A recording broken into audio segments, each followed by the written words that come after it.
ತಿಳಿಸುತ್ತಾ ಮಾಧ್ಯಮ ಮಿತ್ರರಿಗೆ ನಮಸ್ಕಾರ ತಿಳಿಸುತ್ತಾ ಇಲ್ಲಿ ಸೇರಿರುವ ಉದ್ದೇಶ ಇಷ್ಟೇ.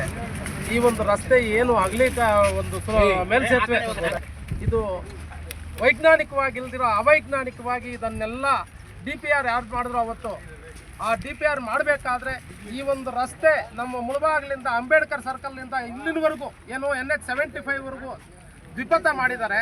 ಆ ದ್ವಿಪಥ ಮಧ್ಯಭಾಗದಿಂದ ಆ ಕಡೆ 60 ಅಡಿ ಈ ಕಡೆ 60 ಅಡಿ ಅಂತ ಮಾಡ್ಕೊಂಡು ಬಂದಿದ್ದಾರೆ. ಅದನ್ನು ಇದಕ್ಕೆ ಕನೆಕ್ಷನ್ ಕೊಟ್ಟಿದ್ದಾರೆ. ಇಲ್ಲಿ ಮಾತ್ರ ಅವೈಜ್ಞಾನಿಕವಾಗಿ 25 ಅಡಿ ಮಾತ್ರ ಮಾಡಿದ್ದಾರೆ. ಅದೇ ರೀತಿ ಮುಂದೆ ಅದು 3 ಅಡಿ ಎಕ್ಸ್ಟೆಂಡ್ ಆಗಿದೆ, ಸ್ಟೇಟ್ ಹೈವೇ ಆಗಿದೆ. ಸ್ಟೇಟ್ ಹೈವೇ 95 ಏನು ಅಂತ ಅದನ್ನು ಪರಿಗಣಿಸಿದ್ದಾರೆ. ಇದೆಲ್ಲ ಇದ್ರೂ ಇದನ್ನು ಯಾವುದೇ ಕನ್ಸಿಡರ್ ಮಾಡದೆ ಇಲ್ಲಿ ಬರೀ ಒಂದು ಏನೋ ಒಂದು ಮಾಡಬೇಕು ಅನ್ನೋ ಒಂದು ಉದ್ದೇಶದಿಂದ ಸಂಬಂಧಪಟ್ಟ ಇಲಾಖೆಯವರು ಇದನ್ನು ದುಡ್ಡು ಮಾಡಿಕೊಂಡು ಹೋಗುವ ಒಂದು ರೀತಿಯಲ್ಲಿ ಸಂಬಂಧಪಟ್ಟ ಇಲಾಖೆಯವರು ಇದನ್ನು ತಯಾರಿಸಿರ್ತಾರೆ. ಇದು ಅವೈಜ್ಞಾನಿಕವಾಗಿದೆ.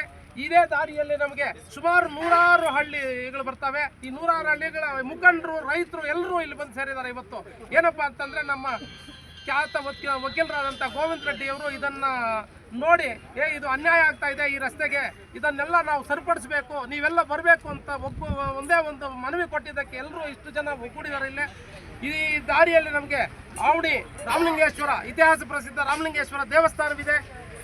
ಸುಮಾರು ಲಕ್ಷಾಂತರ ಜನ ಸೇರ್ತಾರೆ ಆ ರಥೋತ್ಸವಕ್ಕೆ. ಅದೇ ರೀತಿ ಬಂಗಾರ ತಿರುಪತಿ ಅಂತ ಪ್ರಖ್ಯಾತ ಹೊಂದಿರುವ ಗುಟ್ಟಳ್ಳಿ ವೆಂಕಟರಮಣ ಸ್ವಾಮಿ ಎ ಗ್ರೇಡ್ ದೇವಸ್ಥಾನ, ಅದೇ ರೀತಿ ಕೋಟಿಲಿಂಗೇಶ್ವರ ದೇವಸ್ಥಾನ, ಅದೇ ರೀತಿ ಬಹುಮುಖ್ಯವಾಗಿ ಮುಳಬಾಗಿಲಿಂದ ಬಂಗಾರಪೇಟೆ ಬಹುಶಃ ಎಲ್ಲೂ ಇಲ್ಲ ಅಷ್ಟು ದೊಡ್ಡ ಜಂಕ್ಷನ್ನು.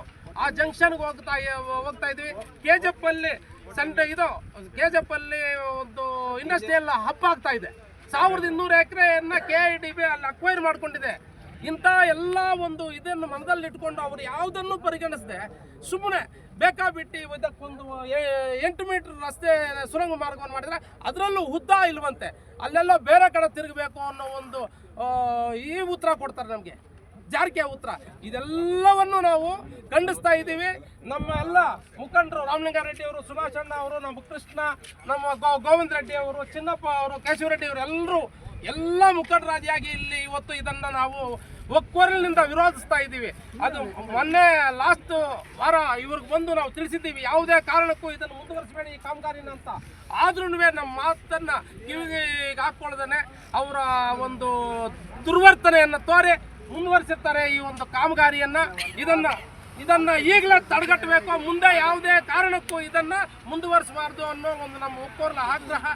ಅದೇ ರೀತಿ ಇದನ್ನು ಎಲ್ಲ ಮೇಲ್ ಅಧಿಕಾರಿಗಳಿಗೆ ಇವತ್ತೆಲ್ಲ ಪತ್ರದ ಮುಖೇನ ಕಳಿಸ್ತಾ ಇದ್ದೀವಿ, ಒಂದು ರಿಕ್ವೆಷನ್ ಲೆಟರ್ ಕೊಡ್ತಾ ಇದ್ದೀವಿ.